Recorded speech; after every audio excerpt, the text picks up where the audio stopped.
ராஜாங்கமும் அவங்க சித்தப்பாவும் பேசிக்கிறாங்க அவங்களுக்குள்ள. சாவித்ரி கண்ணீரோட நிக்கிறாங்க. ராஜாங்கம் சொல்றாரு, இந்த விஷயத்துல நான் நல்லா யோசிச்சுட்டு நாளைக்கு காலையில உங்களுக்கு பதில சொல்றேன். அது முடியும், எல்லாரும் பொறுமையா இருங்க. என் வார்த்தைக்கு எல்லாரும் கட்டுப்படுவீங்கன்னு நான் நினைக்கிறேன். சன்னியாசி வாப்பா, சித்தப்பா வாங்க. ராஜாங்கம் சொல்லிட்டு போயிடுறாரு. கருப்பு கவலையோட உட்கார்ந்துகிட்டு இருக்காரு. மலர் கேக்குறாங்க, என்னென்ன ஒரு மாதிரியா இருக்கீங்க? கருப்பு சொல்றாரு, சின்ன வயசுல இருந்து இந்த வீட்டுலதாம்மா இருக்கேன். இப்ப இருக்கிறது எனக்கு ஒரு மாதிரியா இருக்குமா. எனக்குன்னு ஏன் இப்படி நடந்துருச்சுன்னு மனசு கிடந்து அலமோதுதுன்னு. கருப்பும் மலரும் பேசிக்கிட்டு இருக்கத தமிழ் தூரமா இருந்து பாக்குறாங்க. மலரு சொல்றாங்க, என்ன நடக்குதுன்னு ஒண்ணுமே புரியலன்னு. கருப்பு தமிழ பாத்துடுறாங்க. வாமா தமிழ், இவ்வளவு நேரம் கொட்டகையில இருந்தியாமா? ஆமாண்ண அப்படின்னு தமிழ் சொல்றாங்க. கருப்பு சொல்றாரு, சரிம்மா, நீங்க ரெண்டு பேரும் பேசிக்கிட்டு இருங்க, எனக்கு வேலை இருக்கு, நான் கிளம்புறேம்மா.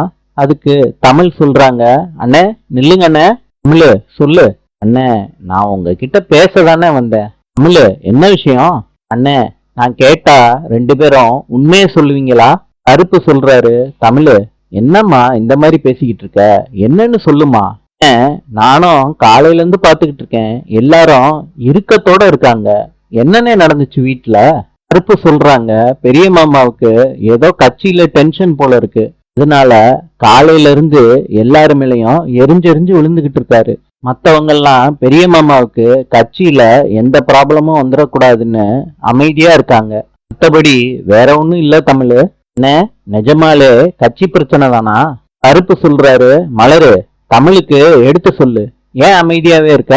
மலரு சொல்றாங்க, ஆமா தமிழ், ஏதோ கட்சி பிரச்சனை போல இருக்கு, அதுதான் இந்த மாதிரி இருக்கு, வேற ஒண்ணும் இல்ல தமிழ். இப்ப கருப்புக்கு கால் வருது, நான் இந்த காலை பேசிட்டு வந்துடுறேன், நீங்க ரெண்டு பேரும் பேசிக்கிட்டு இருங்கம்மான்னு கருப்பு போயிடுறாரு. தமிழ் சொல்றாங்க, மலரக்கா உங்களுக்கா உண்மை என்னன்னு எப்ப சொல்லணும்னு தோணுதோ அப்ப சொல்லுங்கக்கா சொல்லிட்டு தமிழ் போயிடுறாங்க. சேது மொட்டை மாடியில உட்கார்ந்துகிட்டு இருக்கத தமிழ் கீழே இருந்து பாக்குறாங்க. சேது தமிழ் நினப்பாவே மொட்டை மாடியில உட்கார்ந்துகிட்டு இருக்காரு. நடந்ததெல்லாம் நினைச்சு பாக்குறாரு. சேதுவ சமாதானப்படுத்த கருப்பு முயற்சி பண்றாரு. சாவித்திரியும் தாமரையும் ஈஸ்வரி ரூமுக்கு போய், மதனி உங்களதான் மழை போல நம்பி இருக்கேன் அழுதுகிட்டே சொல்றாங்க ஈஸ்வரிய பார்த்து. சாவித்திரி சொல்றாங்க, உலகத்திலே ஒசந்தது இமயமலை மதனி, நான் உங்களை தான் மழை போல நம்பி இருக்கேன், நீங்க தான் என் பிள்ளை வாழ்க்கைக்கு நீதி வாங்கி கொடுக்கணும் மதனி. தாமரை விடாம அழுதுகிட்டே இருக்காங்க.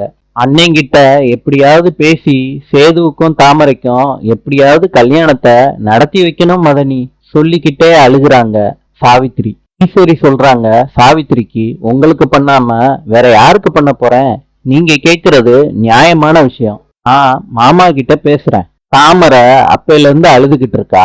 சாவித்திரி அவளை ரூமுக்கு கூட்டிட்டு போய் தைரியத்தை சொல்லுங்க, கூட்டிட்டு போங்க.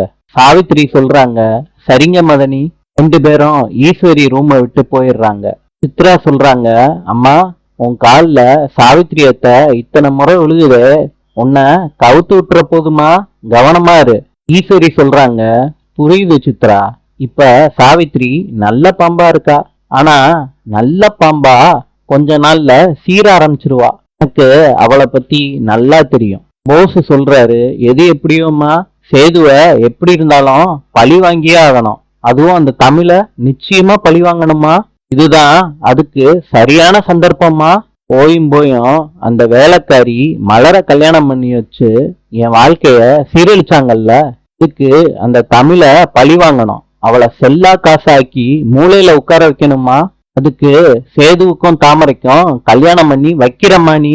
ஈஸ்வரி சொல்றாங்க, எனக்கு புரியுதுரா போஸ், நான் பாத்துக்கிறேன். கருப்பு வண்டியில வந்து இறங்குறாங்க. தமிழ் கேக்குறாங்க, அண்ணே கேக் வாங்கிட்டு வந்துட்டீங்களா? ஆமாம்மா வாங்கிட்டு வந்துட்டேன். இந்த தமிழ் கேக்கு, நீ ஹாப்பி பர்த்டேன்னு போட்டு வாங்கணும்னு சொன்னேன்லம்மா, அதே மாதிரி கடைக்காரங்கிட்ட கேட்டு போட்டு வாங்கிட்டு வந்துட்டேம்மா. அண்ணே நீங்களும் இருங்கண்ணே, நம்ம சேர்ந்து கேக்க கட் பண்ணிடலாம். தமிழ், நான் கடையில இருக்கேன்னு மாமா 3 ட்ரிப்பு ஃபோன் பண்ணிட்டாரு, நான் போய் கடையிலே இருக்கேம்மா, நீ பிறந்த நாள் கொண்டாடுமா, சரியாம்மா? சரிண்ணே. கருப்பு சொல்லிட்டு வண்டியில கிளம்பி போறாரு. தமிழ் கேக்க பிரிச்சு மெழுகுபத்தி எல்லாம் ஏத்தி வைக்கிறாங்க. சேது கிட்ட கருப்பு காட்டுறாரு. பாத்தியா மாப்பிள, தமிழு உனக்காண்டி பண்ணி இருக்கதா. தமிழு அந்த கேக்க வச்சுக்கிட்டு தனியா பேசிக்கிட்டு இருக்காங்க. இத சேது மொட்டை மாடியில இருந்து பார்த்து ரொம்ப கவலைப்படுறாரு. கருப்பம் சேதுக்கு அட்வைஸ் பண்றாரு. கொஞ்ச நேரத்துல தமிழ் சொல்றாங்க, ஹாப்பி பர்த்டே டு யூ மாமா அப்படின்னு சொல்லிட்டு கேக்க கட் பண்றாங்க. கட் பண்ணி அவங்களே அந்த கேக்க எடுத்து சாப்பிடுறாங்க. இது எல்லாத்தையும் சேது கண்ணீர் விட்டுக்கிட்டு மொட்டை மாடியில இருந்து பாக்குறாங்க. ரொம்ப எமோஷன் ஆகி கருப்பை கட்டி பிடிக்கிறாரு சேது. நாளை சந்திப்போம்.